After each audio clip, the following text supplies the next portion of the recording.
This is the Lotus Bloom Podcast. And here is your host, Morgan Wylie.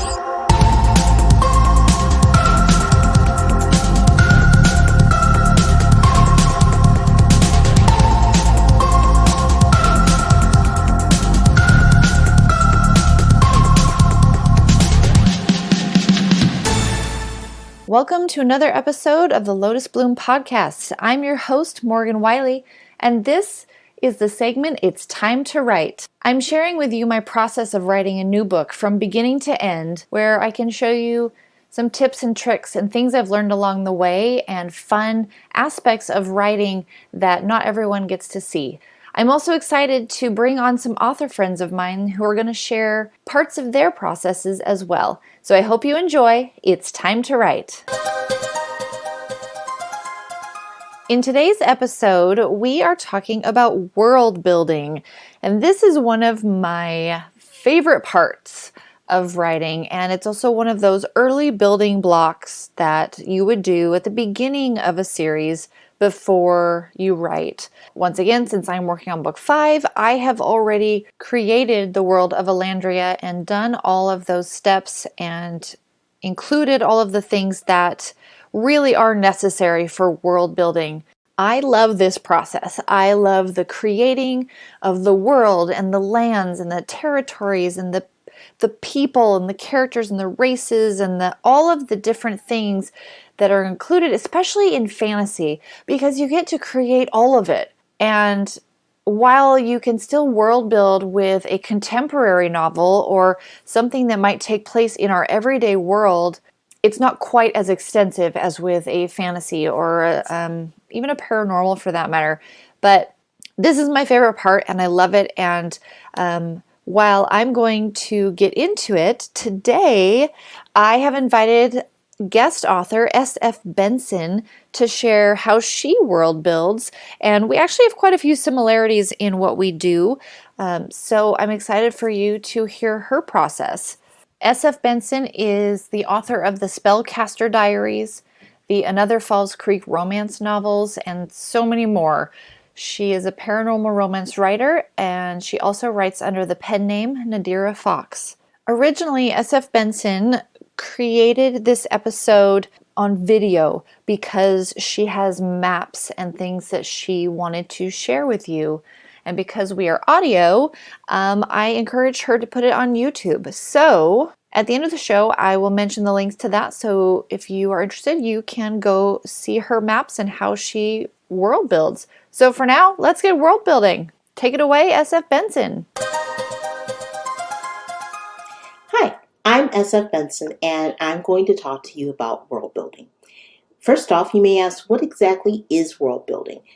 World building is the process of creating a fictitious world. Pure and simple. Why would you need to do that? Well, let's say you're writing paranormal romance, which I write, and you know that this is something that this world that you've created for your characters, it's something that you're going to use repeatedly in your story. What if you're going to write a series that is fantasy, and you're going to have a town or a village, and it will have places that you're going to reference repeatedly. Basically, you need world building so that you can reference those things consistently. Let's say, going back to fantasy, that your characters, they're a particular race of people or a particular species of people. You're going to want to know everything possible about that race, their species, where they live, what do they eat. All of that is world building. So let's take it back to how I like to do world building. I write paranormal romance. The reason why I started trying to do world building was with this first book, Cursed Hearts. Some of you may remember it. Paranormal story. It is my take on Romeo and Juliet, but I gave it a supernatural slant with a teenage succubus and a vampire. It's set in the fictitious world of Falls Creek, New York. It is an upstate New York town. So how did I create Falls Creek? I started with looking up a town in upstate New York, and it needed to have a falls nearby It needed to also have a river or a creek running through town. I Googled it, looked up a place called Little Falls, New York, and it seemed to serve my purpose. It had a fall nearby.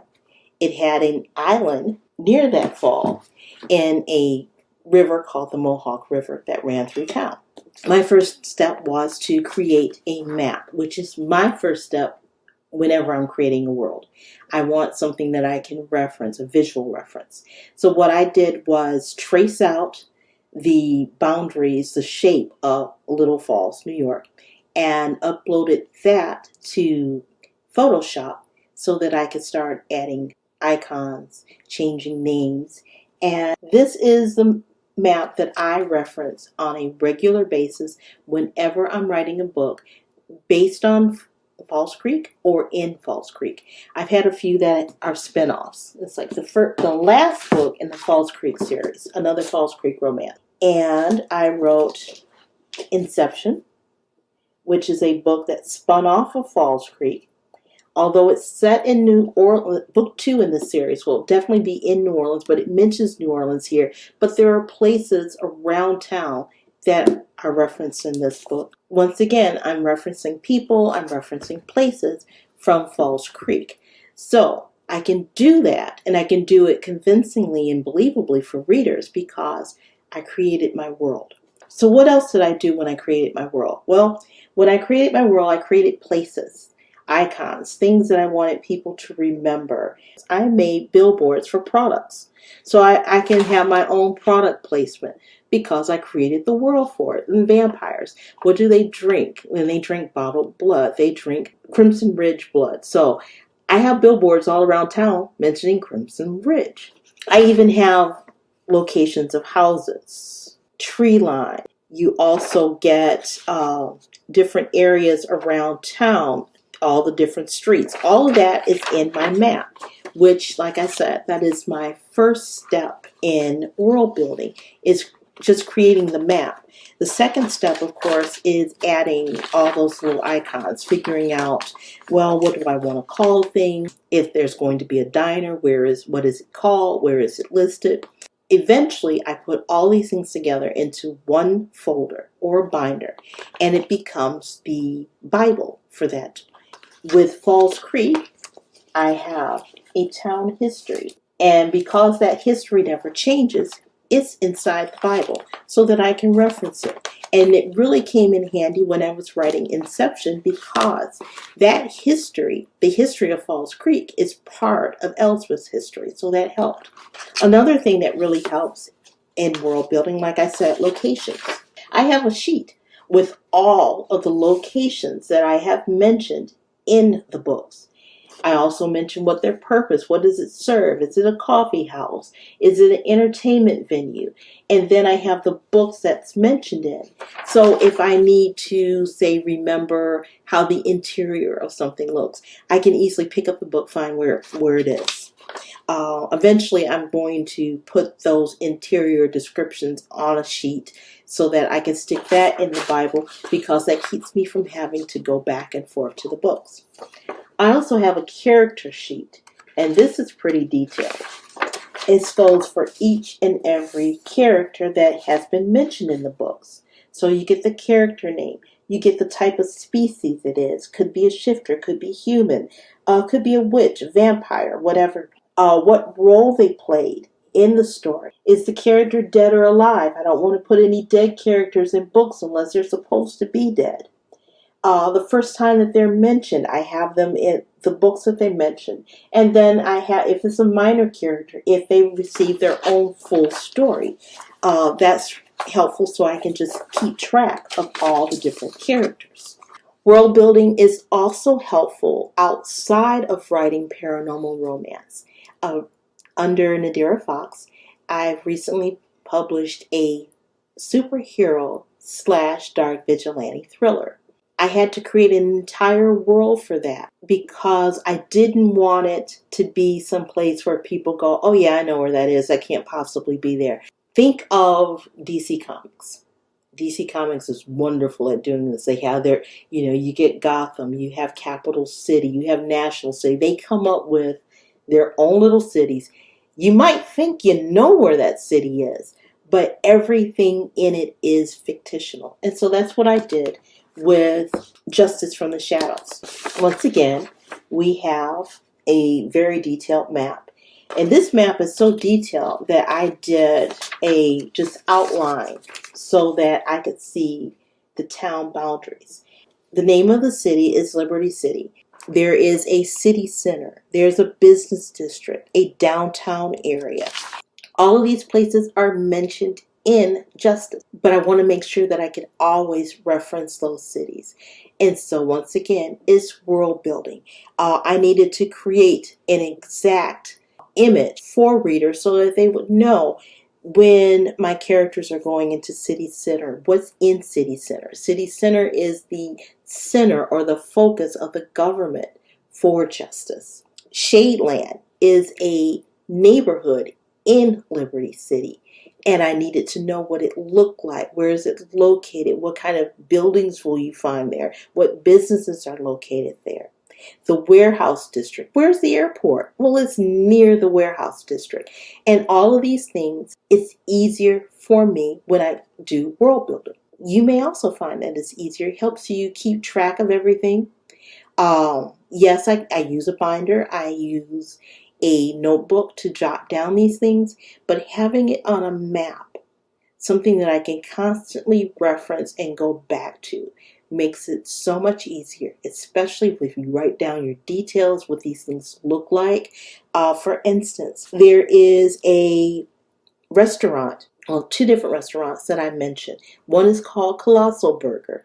Whenever you do your world building and you create a name for something, Google it just to make sure no one else has used that name in real life.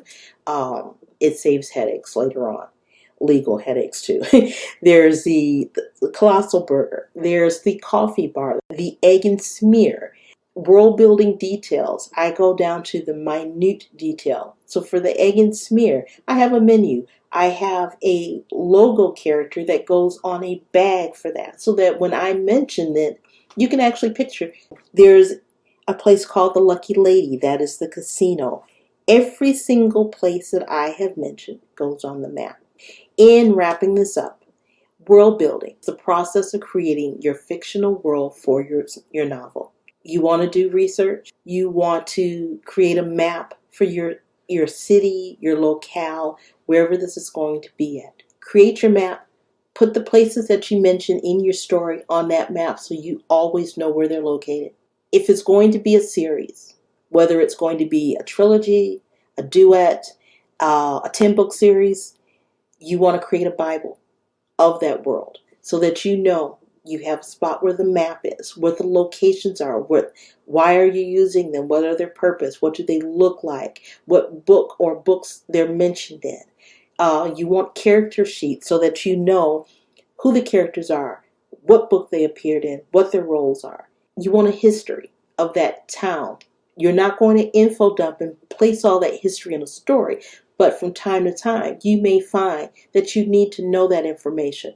Your world building Bible will save you that embarrassment if readers catch you on it. That is everything that I have on world building. I hope that you'll have something here that will work for you. Thanks so much. Bye-bye. Thank you so much, S.F. Benson, for sharing your process of world building and how involved and intricate it is with all of your details, keeping track in your world Bible, which I highly encourage anyone to do if they are writing fantasy, paranormal, anything like that you have to keep track of so many details. I use one as well, and I'm excited to share about that with you at a future episode. But it really is invaluable. So thank you for sharing that with us. Just a reminder, if you want to see the video and see her maps and how she puts her world Bible together, then definitely go check out S.F. Benson on YouTube. The link will be in the show notes, as well as other links, including where you can find her on Instagram at Author S.F. Benson, and on her website, authorsfbenson.com. Thank you again, and for now, it's time to write.